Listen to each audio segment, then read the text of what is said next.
And we chose the word learners very particularly, so it wasn't pupils. Could you put your hands up if you think you're a pupil, please? If you think you're a student? If you think you're a learner? No, don't depress me, put the hand, okay. It's very interesting, the language we use, whilst I wouldn't want to be an essentialist about it, I wouldn't want to suggest that the language we use always matched the way in which we think. But there is something interesting about what we call the people with whom we work. But I will focus as well a little, and I hope this picks up on what you did with Alan in the last session, on teachers as people. And one of the questions I will be asking you to consider is how it feels to be a learner, because how it feels to be a learner is intimately related, I think, to how we treat learners as teachers. Okay, in prep for the session, I asked you to read 3 poems, the first of which was the Roger McGough. If you haven't done it, could you please make sure you do so out loud? It just doesn't work in your own heads. But I like the idea that the teacher makes the tea. But it's not a daft idea, maybe, if you're little. And one of the things that interested me, if you recall, I asked you to look at those poems with particular respect to what they said about the identity of the speaker or the person about whom they were speaking. And there are some interesting things happening in this. Could you just decide with the person next to you, behind you, or in front of you, what you think that bit alone says about learners? It's not a test, I won't check, it's okay.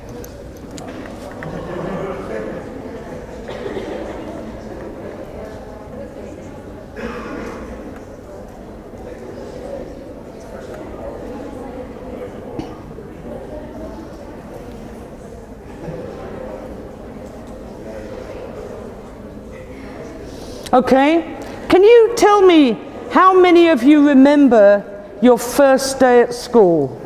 At least something about it. Okay? And were you feeling a bit nervous? Or were you just excited to get there? And then how did you feel about your first day here at the University of Glasgow? Same questions. Were you feeling a bit nervous? Or were you just excited to get here? And what was the difference in the feelings you had?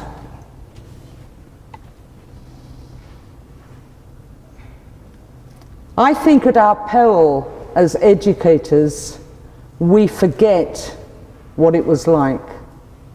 I think at our peril, we ignore the possibility that we would do well to put ourselves inside the heads of those with whom we are working.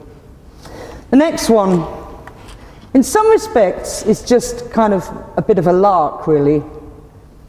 All those wonderful excuses for why you haven't done things.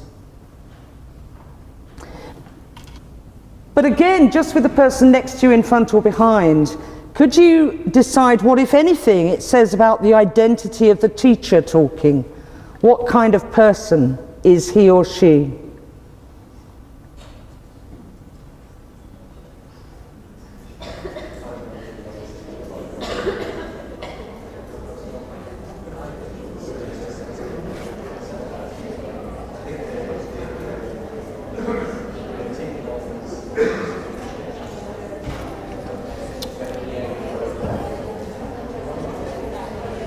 Okay, thanks.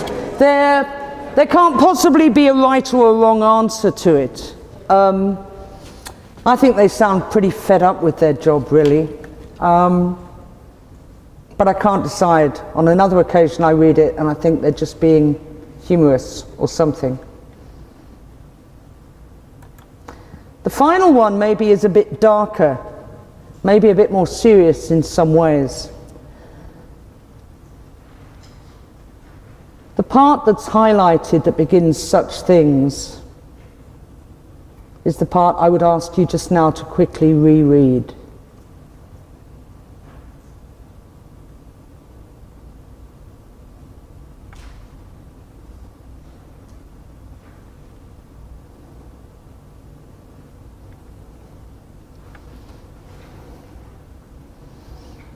I think that's a poem that might be usefully read by every teacher at the start of every term.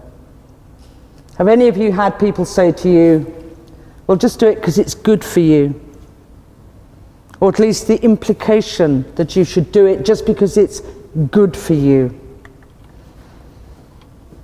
And the sense that in turn, if we teach children like that, when children become adults, they are, whether we like it or not, likely to reflect how and what they've been taught.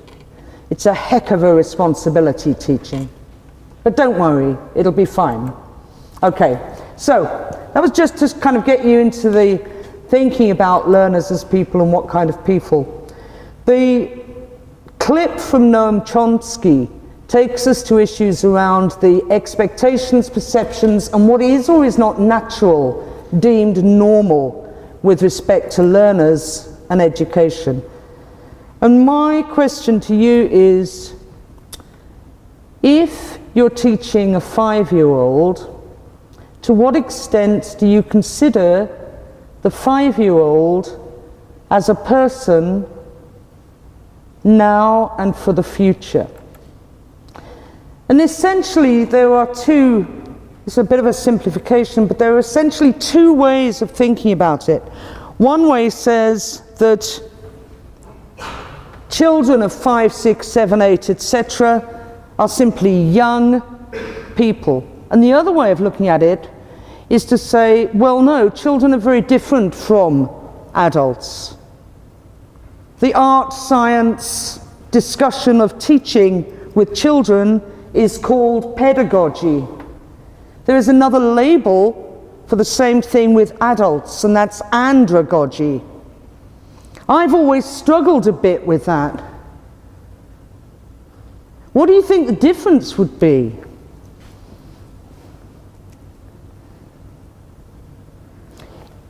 In the literature, the difference is frequently that adults have some experience of life, and I put it to you that so does a 5-year-old, that adults can make their own minds up, and I put it to you, so can a 5-year-old, etc., etc. It's something worth considering and thinking about. For me, children are very well able to make their minds up. They can be autonomous, independent beings. They may not know as much as adults, although sometimes they may know far more. Chomsky, in the clip, if you manage to watch it, rather disturbingly describes the education system as one of indoctrination of the young. And that's what he says it's for.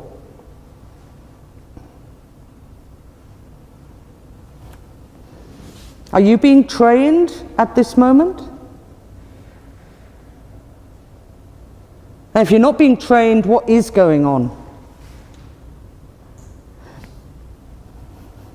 And am I requiring you to stay passive?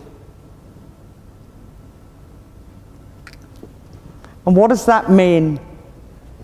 I told you at the beginning that I thought there was a great deal to be learnt from lurking. Sometimes students, undergraduates, say to me that if they're in a lecture, it's a transmissive model in which the lecturer gives and you take, and you have no choice. Well, in a way you have no choice, because you're here now, you're stuck, and it's a bit public. But don't worry, I probably won't see you again for a while, so I'll not notice, although no, Lee's filming it, that's different. But it begs interesting questions. For Chomsky, the key issue is that actually education as a system of indoctrination is related to issues around the kind of learners we need.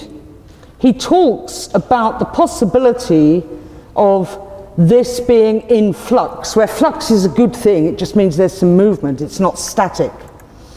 I love that he says there are teachers, some, who will stimulate thinking, and some of them will get away with it.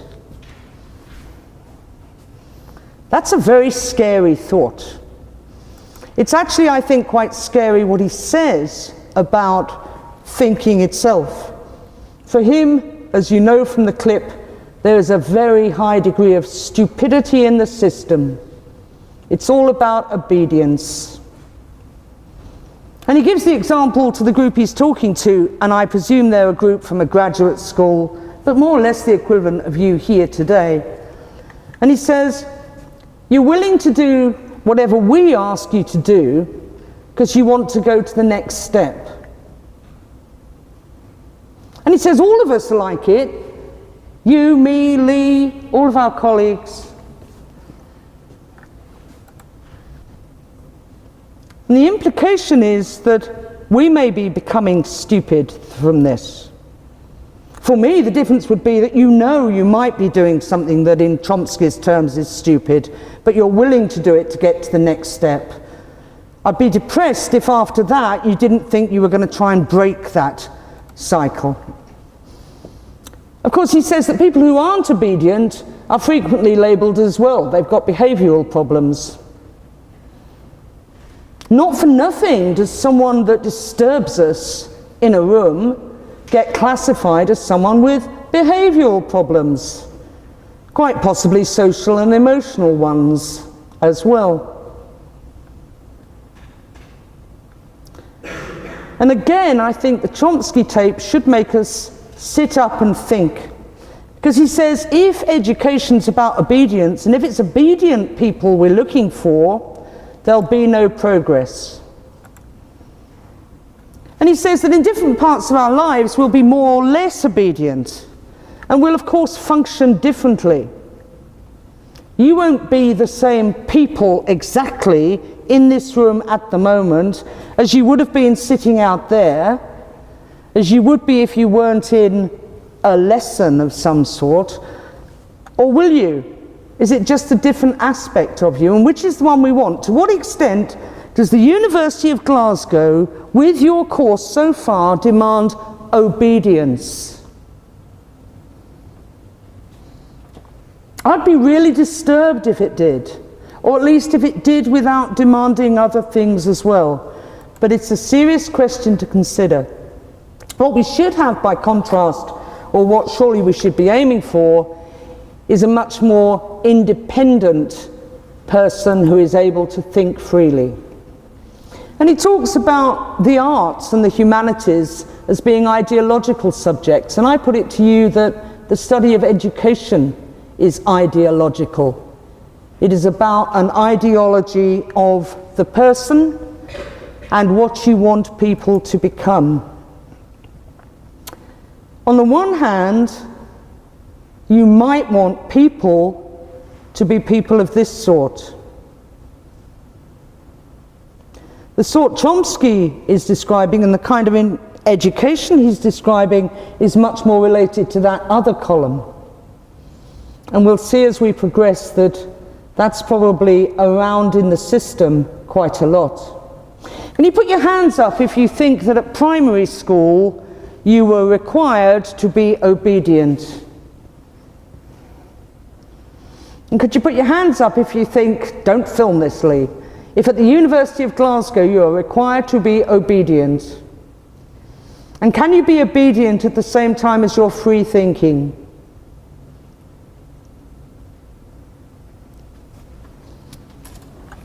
Or do they get in the way? Not sure. You can decide. Okay. I put it to you that education, if education is about free thinking, independence, and is about freeing yourselves as teachers of tomorrow and freeing your learners of tomorrow from the shackles of obedience, then learning and education is a potentially dangerous endeavour. Heck, something's got to get you up in the mornings. And the question is, what happens to people when they start asking questions? Why is it that 4- and 5-year-olds persistently, and persistent is a polite word sometimes, want to know why? And what happens when people go to school and stop asking why? Is it because we're focused too much on obedience? Is it because, as Chomsky says, it's actually the darned curriculum that finishes it off? You have a favourite book? Don't give it to the pupils, that'll finish it off. Or actually it might finish the pupils off. Chomsky's fairly cynical in this. I don't want you to go away agreeing with everything he says. I'd like it if you went away considering what he says. And he talks about giving great thoughts, in other words, being told, you do what I tell you, and if you do that, you'll be fine, okay? I'll choose what you do, you learn it, preferably memorize it, because that's good for regurgitation and exams. And he's clear it's the opposite of education. But if education is for asking questions, then that has consequences. He looks a sweetie, eh? He looks as if he's so good. But supposing that child is about to ask you a question that has nothing to do with what you've been talking about in your lesson. But he could be genuinely interested, so what are you going to do with that? Are you going to decide he's disobedient? He looks terribly good to me, but anything could be going on. So I'm asking you how it feels to be a learner, how it feels to be a teacher, and how we as teachers and learners are conceptualizing the people with whom we're working and learning. Then there was the Martha Nussbaum clip. Now, Nussbaum's talking about something called the capabilities approach, which for her is part of a system of justice. Intentionally, I did not choose to give you clips from people who are traditionally put in the box of educational experts. Sometimes I think it does us good to get out of that little box and go elsewhere. Nussbaum talked about the desirability of a system which led to people being enabled to flourish. And she based that very much on an Aristotelian view of justice. Using people like Immanuel Kant and Karl Marx, she has a very particular view of people, which I think is worth considering. But first, in the clip, she talked about this thing that pretty much permeates the Western world and democracy, the social contract. In other words, the social contract is basically about the arrangements we would make if we knew nothing about ourselves but were reasoning in a vacuum. What would we think was fair? In the terms of someone called John Rawls, if I put you all in a room and locked you up, I'd have to be obedient for 5 hours, and I said you could be anybody. You could be male, female, disabled, able-bodied, very bright, not very bright, very wealthy, impoverished. What would you, between you, come to agree were the rules of justice, the principles of justice by which we would live? Nussbaum criticizes that because she says, according to that system, but it is incredibly pervasive across the Western wealthy world. The aim of education, the aim of good members of society, is to be good contributors and to contribute in a way that brings everybody advantage. And that says something about the kind of people. She says that's problematic because it's based on the idea that everybody is roughly the same. But as she says, no, we're not. It's also based on a bit of a male-dominated idea, and talks about men, etc. And her particular interest in developing the capabilities, originally at least, was to look at the capabilities as an approach to justice which enabled the lives of women, and particularly of women in developing countries. Could you put your hands up, please, if you think everybody should be treated equally?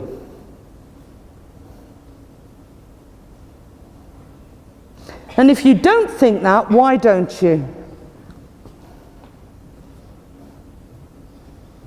Okay, I'm going to try it again, because you know I'm going to ask you if you don't put your hands up now. Put your hands up if you think everybody should be treated equally. Okay, can you just look around you? Can you make sure you've kind of clocked the whole room? Okay. Can you put your hands up if you think you're all equal? You think you're all the same? Shall I treat you all the same? Would you really like that? Have you all got the same interests? Have you all got the same reason precisely for sitting in this room this afternoon? Would it really be right of me to treat you all equally, where equal equals the same? I put it to you that you wouldn't really like it, because you're not all the same. So I would argue the case for treating you equitably, not equally. That's a very particular view, and you certainly don't have to agree with me. For Martha Nussbaum in the capabilities approach, with respect to people, she says they come together to form some kind of society, and like it or not, you're a kind of society now. It's a sort of community she's talking about, and they do it for that reason.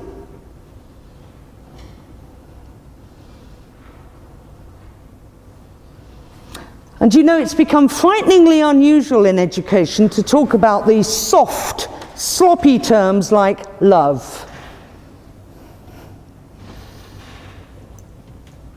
If you're a social contract theorist, you come together for mutual advantage. Now, I'm not saying you don't come together for mutual advantage. You're in groups of coloured dragons. You probably come together for mutual advantage to do those tasks rather than love. Okay, I'm not in cuckoo land entirely. But she says, generally speaking, we are social beings.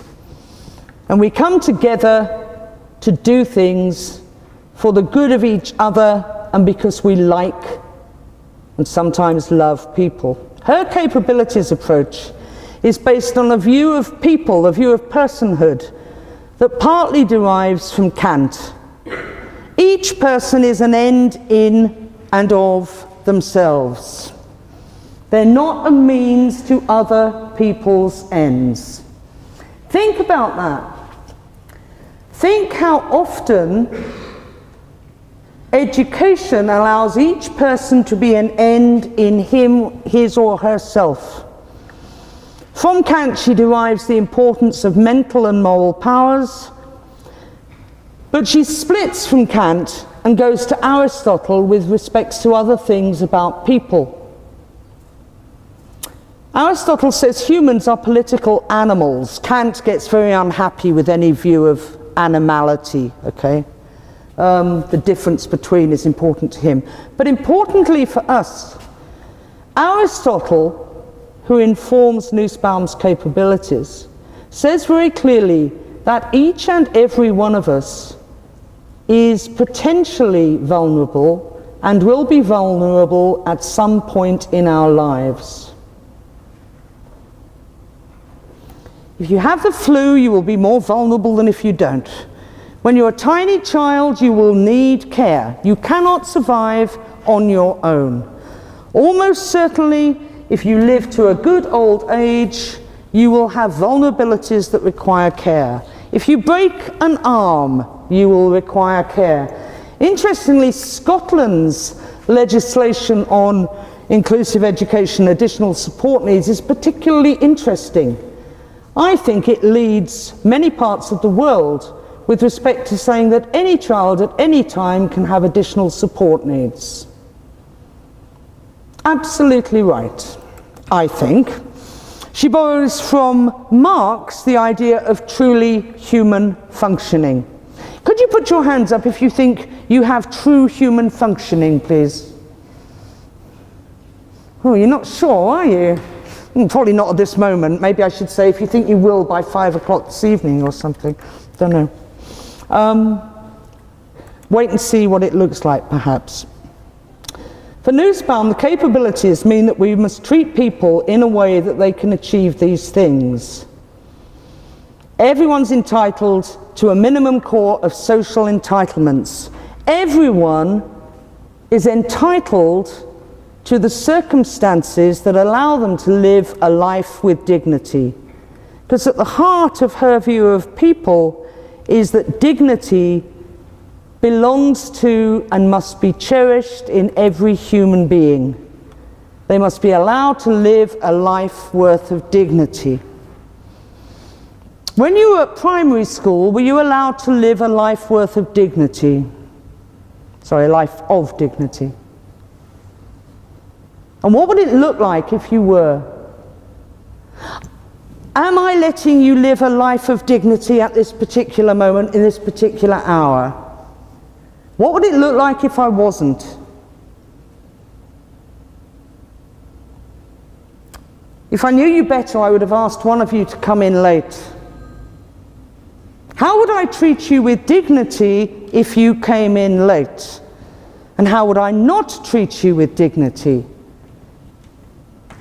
In the space of the last 30 minutes, I would think, I'm not sure, I would think at least 3 of you have done something on your mobile phones. Should I have stopped you? Because is that actually getting in the way of my dignity?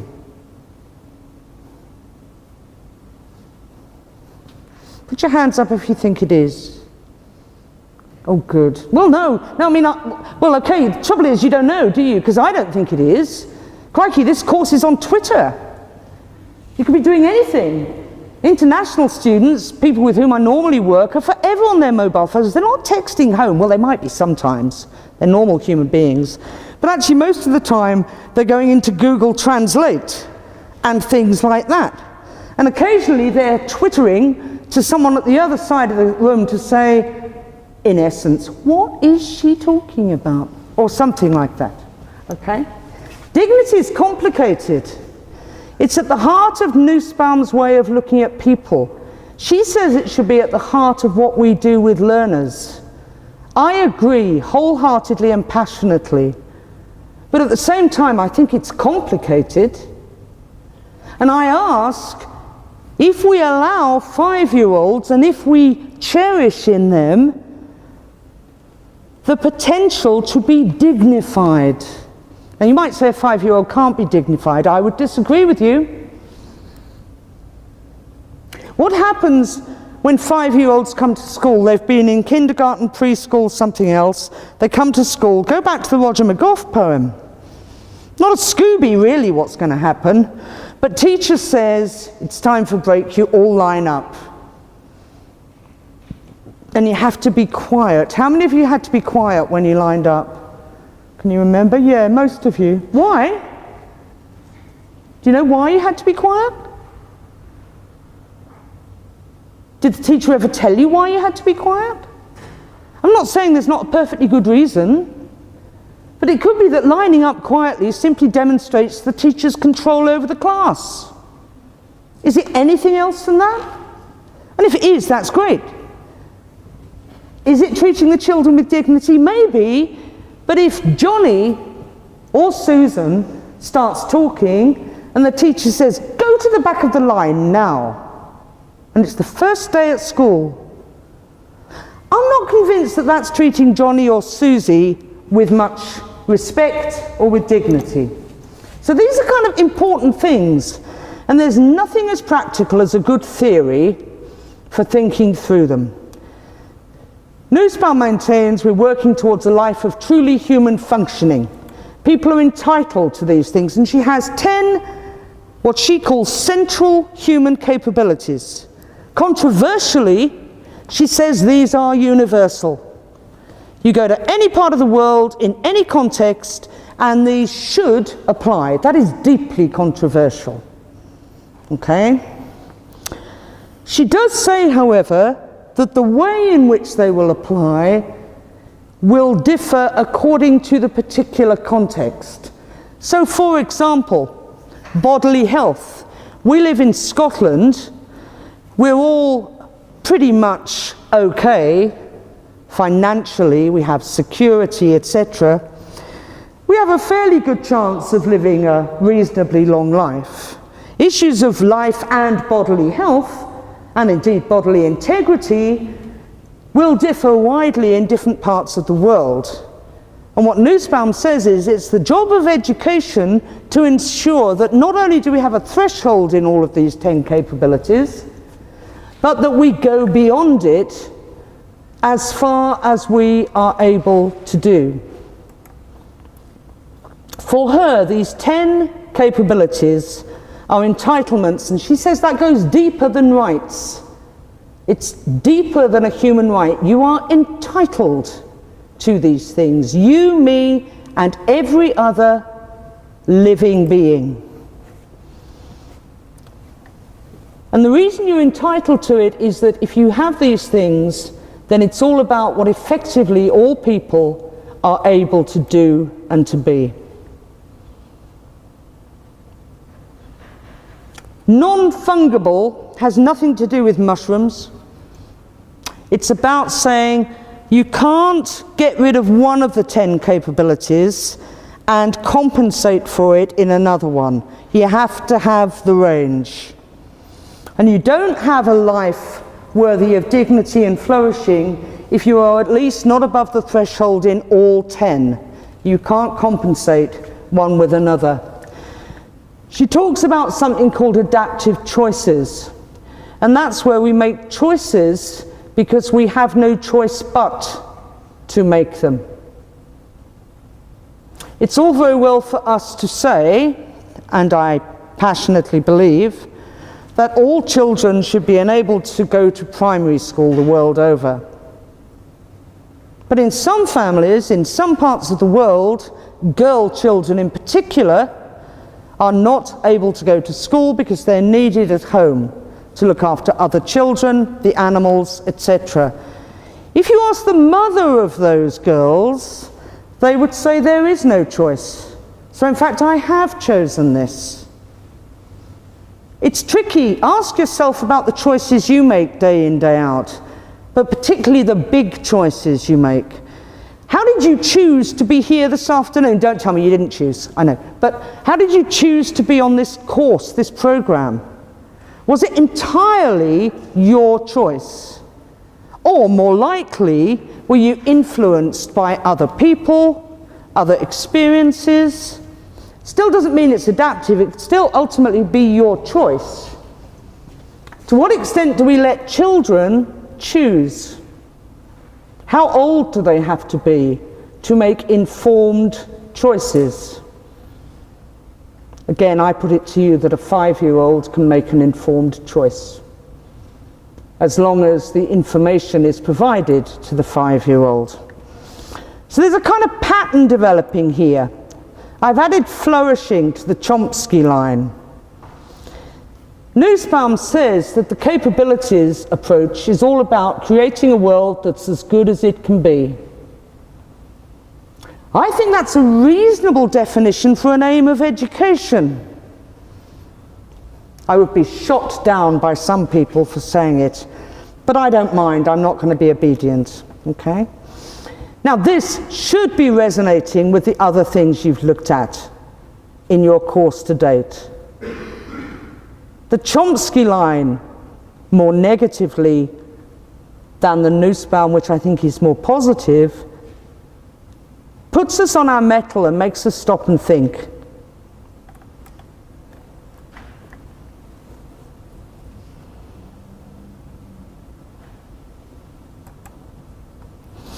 Could you please put your hands up if you think you're clever?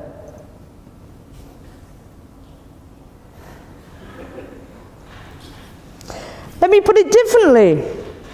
Could you please put your hands up if you think, in comparison to most of the population in Scotland, you're clever?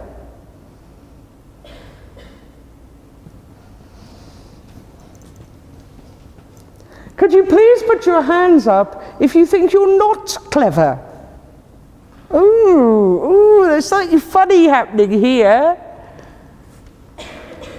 What do we do to you in schools and in institutions like this that means you're not every one of you putting your hands up?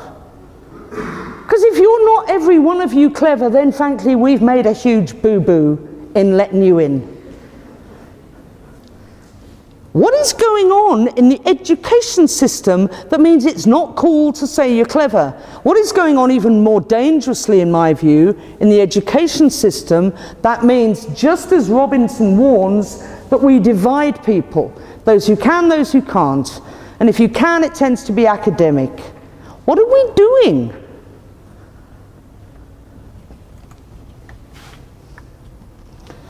Goes right back to Illich. And this is about, think of Nussbaum's line about making a better world. Illich says that actually school's just an advertisement for the world as it is. Chomsky says it's just about making you all obedient. We don't want you to be obedient. Well, I don't. I'm pretty sure Lee doesn't. Obedience is a dangerous thing. He uses the Yevtushenko poetry. And note the parallels with what Martha Nussbaum is saying. Vico, those of you that managed to read it, congratulations if you did, talks about these things. Vico does not come from precisely the same tradition. None of these come from precisely the same theoretical tradition. Vico was opposed to much of the Enlightenment, which was arguably started by Kant, from whom Nussbaum drew a lot of her later work. But there are overlaps.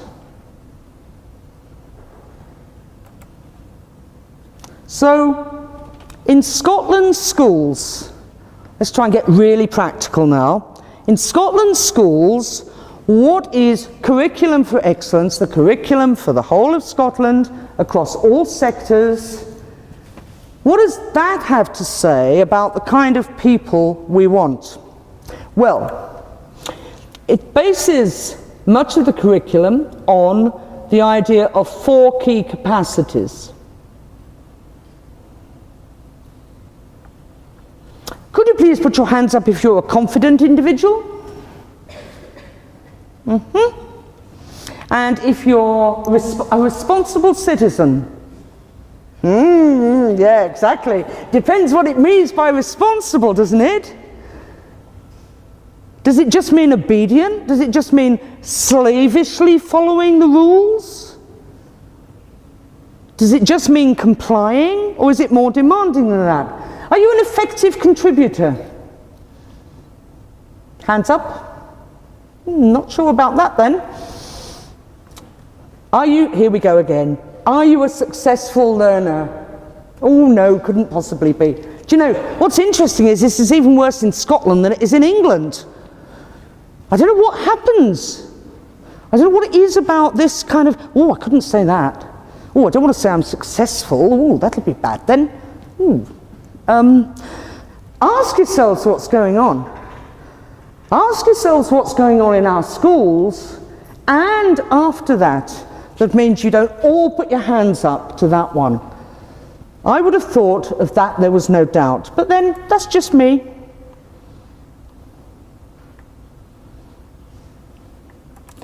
Note that in the curricular text on the website about Scotland's Curriculum for Excellence, the word flourish is used. Just as Martha Nussbaum uses the capacity, the capability to do and to be, to flourish in life. Flourish comes in loud and clear in Scotland's Curriculum for Excellence. I'm not expecting you to read this. I'm going to ask you to do something with it afterwards. But these are the specifications. I think the next one is maybe slightly easier to read for these 4 capacities. And note again, the language of capabilities is used. But it's not Martha Nussbaum's capabilities. It's something different.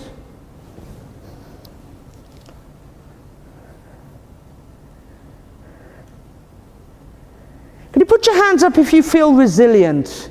You can cope with problems and hardships. No, you don't even. Oh, okay, we've got a lot of work to do here.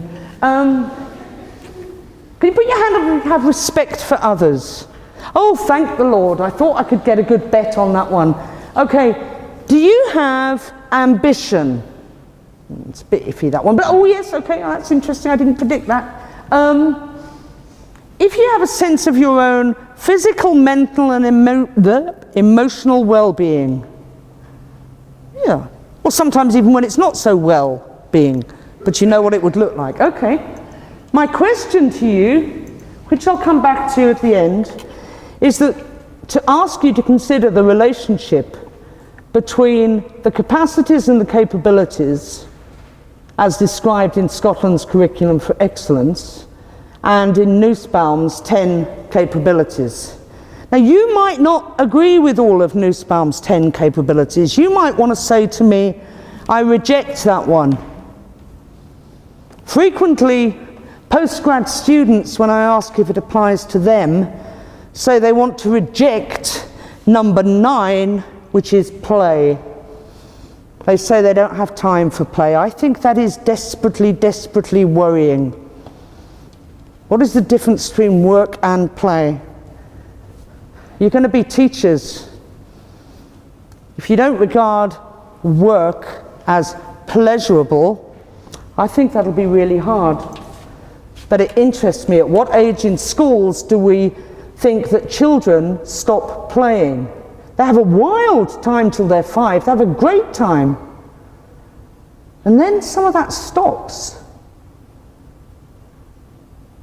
Children working with technology will frequently tell you, oh no, I'm not learning, miss, I'm just playing.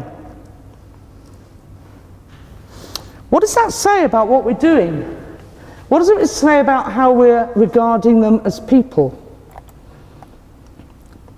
What does it say about what teachers are doing to and with children? What I've given you is one take on one way of looking at education. The capabilities approach is part of a liberal view of education. Don't confuse, please, liberal here with the Liberal political party, although there are points of coordination. Nussbaum's capabilities approach, and it's important to say the capabilities approach was probably started by someone called Amartya Sen, with whom Nussbaum worked. Hers is a particular view of the capabilities approach in which she specifies those 10 capabilities. But it's all about what people, and I put it to you, what people of any age and stage, of any sort in school, are effectively able to do and to be.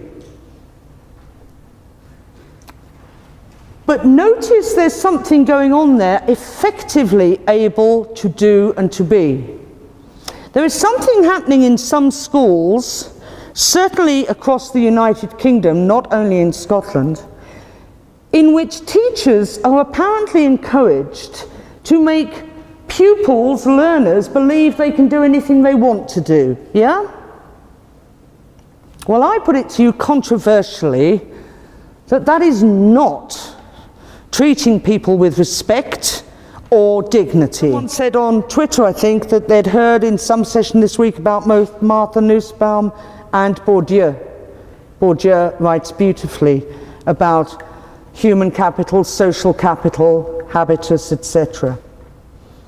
Chase it if you want to find out more. What would these people say about how education should look and how we should regard people, accepting that we do live in a neoliberal environment, and you will see evidence of that all around you, and I'm happy to give you reading about that if you would like it. How can we, or Chomsky would say, how can we not ensure that people are enabled to be the best they can be in order that they can do? Okay, whoops, there's a spelling mistake there. It's not pedagogy. Sorry, I've just invented a new word. It's a complete mistake, and I'll change it on the PowerPoint. It should be pedagogy. I've just given you one take, the one at the top of the slide. There are other ways of looking, other ways of framing education, and other ways of framing what it is we think and how we treat the people in education. But I've introduced you to one way. I asked if you could look at the overlap, compatibility, mismatch, relationship, whatever else, between the 10 capabilities and the capacities and the capabilities in Scotland's Curriculum for Excellence. And I would like you to do that. And about independence and critical thinking, about the dangers of saying, you will do this because I've told you to. So there are 2 tasks from this session. One of them is, please, in your groups, individually, I don't mind how, have a look at that relationship between the Scottish Curriculum for Excellence, capacities, capabilities, and Nussbaum's. Is anything missing? Are they compatible? What do the Scottish curricular ones tell you about people, the person?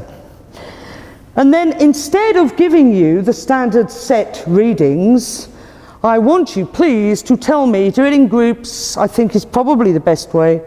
Could you please tell me what you would like readings about resulting from today? If you don't tell me you want any, don't worry, I won't be offended. Okay, it's your choice. It's up to you. You are, whatever you think, highly intelligent, clever, able, successful learners.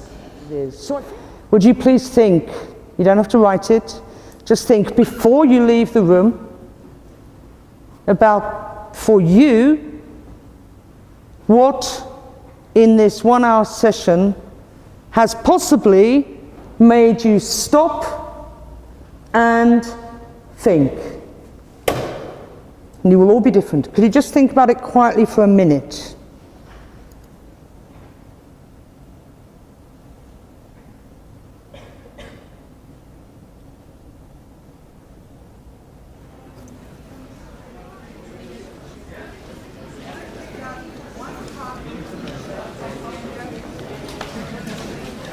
A minute's a long time in a lecture theatre, isn't it? Okay. Thank you very much indeed.